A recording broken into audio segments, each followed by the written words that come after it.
Hello प्यारे बच्चों, आज हम क्लास 7th हिंदी विशिष्ट अभ्यास प्रश्न पत्र को हल करेंगे। प्रश्न 1 का सही विकल्प चुनकर अपनी पुस्तिका में लिखिए। अ कर्मवती विकल्प क्या आएगा? मेवाड़ की रानी थी। ब अहिल्याबाई होलकर राज्य की महारानी थी। विकल्प में क्या आएगा? होलकर। स दीपू पिकनिक के लिए विकल्प में क्या आएगा? सांची जा रहा था।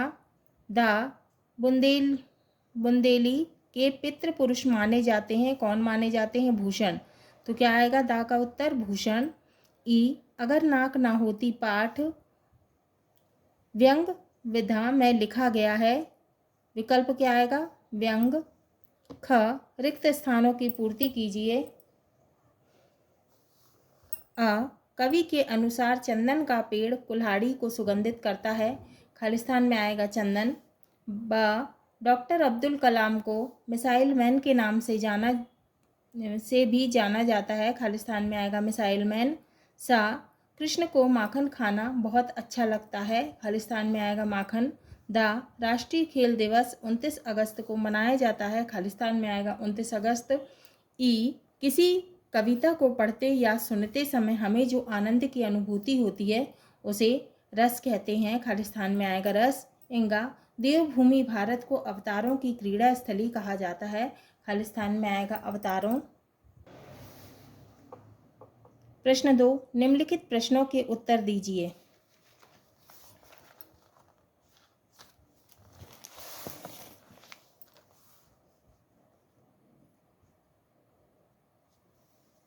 अ नेहरू जी ने किन जंजीरों को तोड़ देने को कहा? उत्तर नेहरू जी ने पुरानी रीति रिवाज और उन रस्मों को तोड़ने का आह्वान किया है जो हमारे भारत को आगे बढ़ने से रोकते हैं। बा हमें जीवों के प्रति किस तरह की भावना व्यक्त करना चाहिए? उत्तर हमें जीवों के प्रति दया, करुणा और मित्रता की भावना रखनी चाहिए। सा नाक को किस तरह का प्रतीक माना जाता है? उत्तर नाक को मान सम्मान, इज्जत और प्रतिष्ठा का प्रतीक माना जाता है। द नर्मदी झरना क्यों बन गई? उत्तर नर्मदी ने अपने प्यासे पिता दुग्गन के लिए जल प्राप्त कराने वाले झरने का रूप धारण कर लिया। ई निम्नलिखित शब्दों को शुद्ध करके लिखो। दृढ़ता, स्रोत और दृष्टि। उत्तर दृढ़ता शुद्ध है। दृढ़ता स्रोत, दृष्टि। प्रश्न 3 अ मध्य प्रदेश को लघु भारत क्यों कहा गया है? उत्तर मध्य प्रदेश में भारत के कोने कोने से आए लोग रहते हैं। यहाँ पर उनकी अपनी भाषा, रीति रिवाज, रहन सहन, खान पान, वेशभूषा, धार्मिक मान्यताएं हैं। यहाँ समग्र भारत के आंशिक रूप में दर्शन किए जा सकते हैं। इसीलिए मध्य प्रदेश को लघु भारत कहा जाता है। बा खेलों से हम कौन कौन से गुण सीखते हैं? उत्तर खेलों से हम अनुशासन, धैर्य, सहिष्णुता, उदारता और हार जीत को समान रूप से लेने का गुण सीखते हैं। सा अनुप्रास अलंकार की विशेषताएं बताते हुए एक उदाहरण लिखिए। उत्तर कविता में सौंदर्य उत्पन्न करने वाले तत्वों को अलंकार कहते हैं। अनुप्रास अलंकार कविता में एक या एक से अधिक वर्णों की आवृत्ति जहाँ बार बार होती है वहाँ अनुप्रास अलंकार होता है। उदाहरण के लिए रही भावना ऐसी मेरी सरल सत्य व्यवहार करूं। यहाँ पर सा वर्ण की आवृत्ति हुई है। प्रश्न 4 निम्नलिखित अ है। निम्नलिखित शब्दों को शब्दकोश के क्रम में जमा कर लिखिए। आशय, भंडार, कठिनाई और अनुराग। उत्तर है पहले आएगा अनुराग, फिर आशय, फिर कठिनाई और फिर भंडार। बा, सु उपसर्ग जोड़कर 4 नए शब्द बनाइए। उत्तर है सुधन योग्य, सु में योग्य जोड़ दिया, सुयोग्य। उपसर्ग क्या है? सु। दूसरा है सुधन विचार, सु में विचार जोड़ दिया, सुविचार। तीसरा है सुधनमति, सुमति। चौथा सुधन संस्कृति, सुसंस्कृति। स, निम्नलिखित युगल शब्दों को एक ही वाक्य में प्रयोग कीजिए। पहला है दया, दयालु। दूसरा विद्या, विद्यार्थी। वाक्य में प्रयोग, राम बड़े दया के सागर और दयालु हैं। दूसरा विद्या और विद्यार्थी। वाक्य में प्रयोग, राम विद्या अध्ययन कर रहे हैं और कक्षा 7 के विद्यार्थी हैं।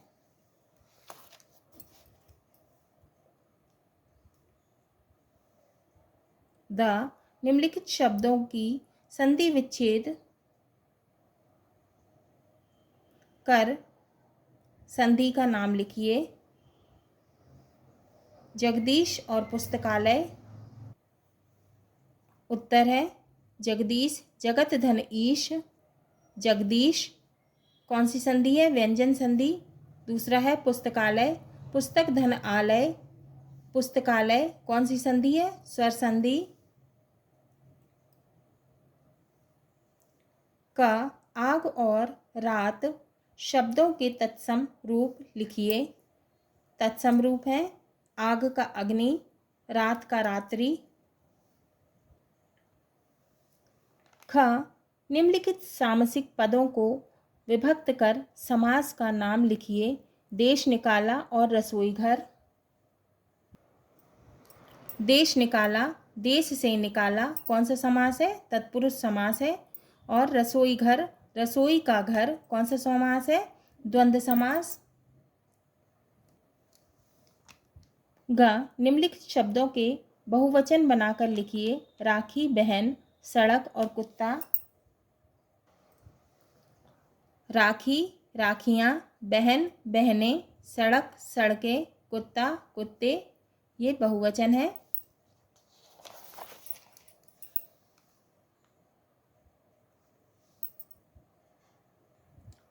सारांश, छोटा जादूगर। छोटा जादूगर कहानी के माध्यम से कहानीकार श्री जयशंकर प्रसाद ने बच्चों में माता पिता की सेवा और समर्पण की भावना को विकसित करने का प्रयास किया है। यह कहानी एक छोटे से लड़के की है जिसे दर्शक छोटा जादूगर कहा करते थे, जिसमें उसने माँ के प्रति अगाध प्रेम का चित्रण किया है कि किस प्रकार वह अपनी बीमार माँ के लिए भोजन ले जाने के लिए तमाशा दिखाने आया है। उसका मन तो बीमार माँ में ही लगा था। वह जल्दी खेल खत्म करके घर पहुँचा तो उसकी माँ अंतिम सांसें ले रही थी। छोटा जादूगर उससे चिपक कर रो रहा था। तो ये था प्रश्न 5। निम्नलिखित में से किसी एक कहानी का सारांश अपने शब्द में लिखिए। तो हमने क्या लिखा है? छोटा जादूगर। प्रश्न 6, निम्नलिखित गद्यांश के पाठ व लेखक का नाम लिखते हुए सरल अर्थ कीजिए। नाक शरीर का सबसे अधिक महत्वपूर्ण अंग है। अगर चित्त लेट कर देखें तो यह बात अपने आप सिद्ध हो जाएगी कि हाथ, पाँव, मुंह, नाक, कान, आँख आदि में सबसे ऊंचा स्थान नाक को ही प्राप्त है। अगर आँख आ जाए या चली जाए तो ऐसी स्थिति में काला चश्मा लगाया जा सकता है। कान कट फट जाए तो उसे कंटोपा पहनकर छिपाया जा सकता है। लेकिन अगर कहीं नाक कट जाए तो चेहरा रेगिस्तान की तरह एकदम सपाट और चक्की सा नजर आएगा। प्रश्न 6 का उत्तर है, पाठ है अगर नाक ना होती। लेखक हैं गोपाल बाबू शर्मा। विधा है व्यंग।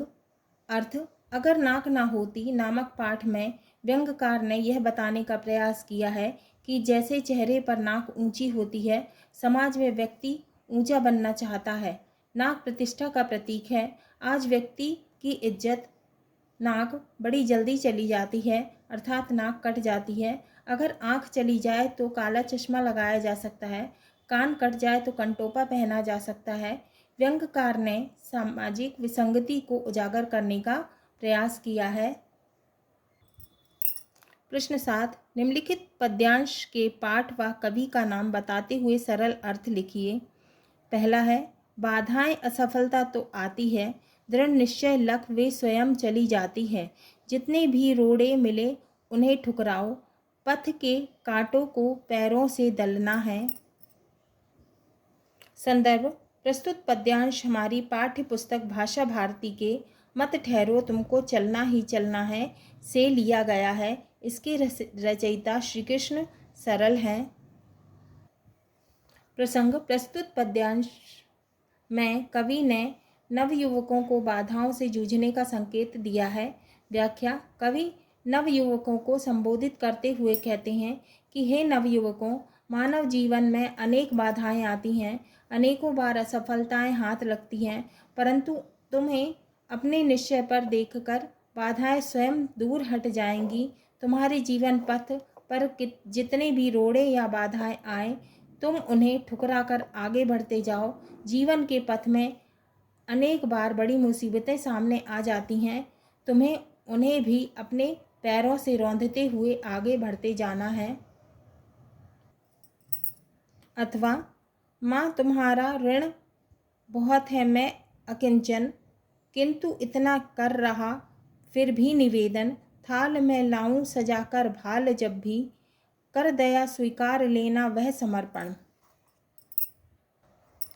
संदर्भ है, प्रस्तुत पंक्तियाँ और भी दूं नामक कविता से अवतरित है। इसके रचयिता रामावतार त्यागी हैं। प्रसंग, प्रस्तुत पंक्तियों में कवि अपना सर्वस्व समर्पित करने की अभिलाषा प्रकट करता है। व्याख्या, हे मेरे देश की धरती, तेरा मुझ पर बहुत कर्ज है। मैं तुच्छ हूँ, फिर भी इतनी प्रार्थना कर रहा हूँ कि जब भी थाल में शीश सजाकर तुम्हें अर्पित करूँ तो उस भेंट को दया करके स्वीकार कर लेना। मेरे गीत मेरे प्राण तुम्हारे चरणों की भेंट हैं।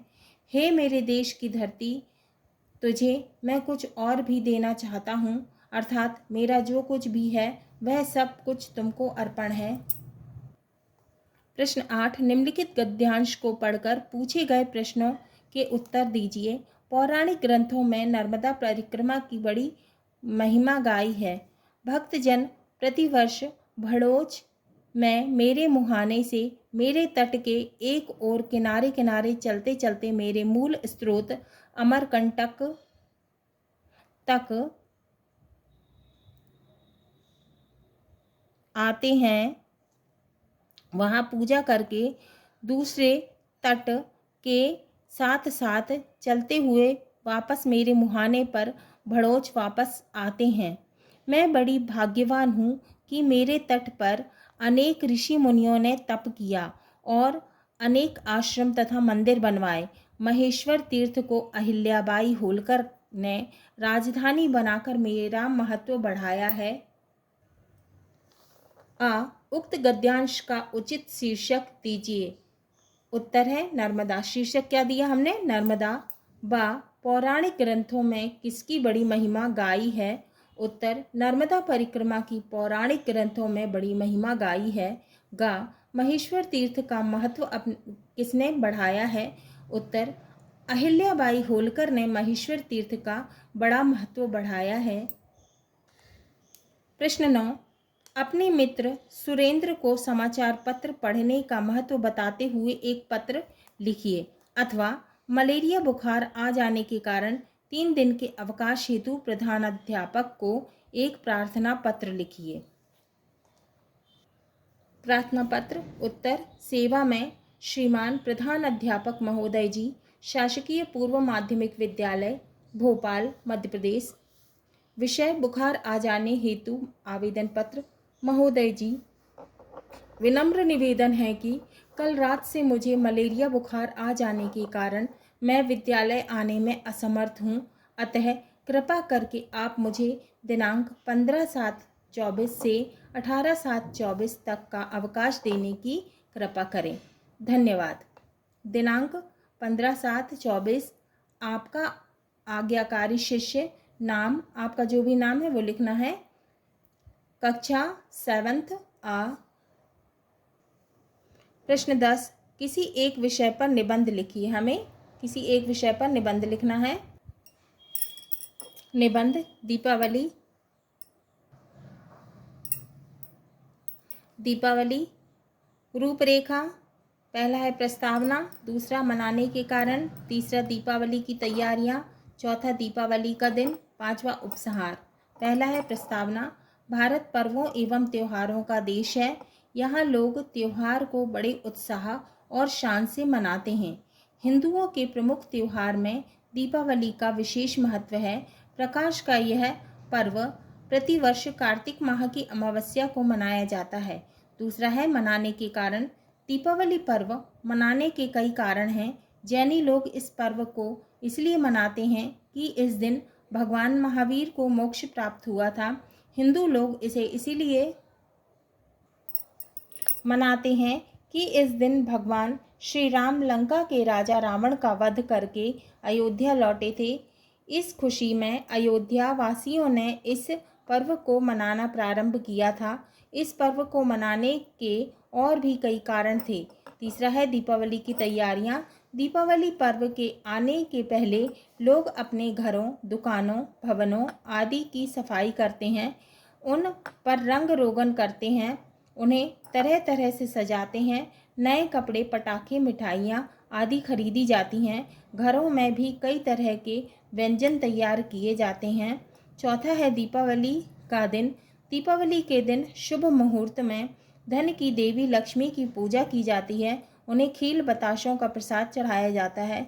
सभी नए नए कपड़े पहनते हैं। शाम होते ही असंख्य दिए जलाए जाते हैं। बच्चे, युवक खूब पटाखे छोड़ते हैं। दूसरे दिन आपस में मिठाइयाँ भेजी जाती हैं। एक दूसरे को शुभकामनाएं और बधाइयाँ दी जाती हैं। पांचवा है उपसंहार। दीपावली परस्पर प्रेम, भाईचारे और खुशियाँ लुटाने का त्यौहार है। हमें इस त्यौहार को बड़े आनंद के साथ मनाना चाहिए।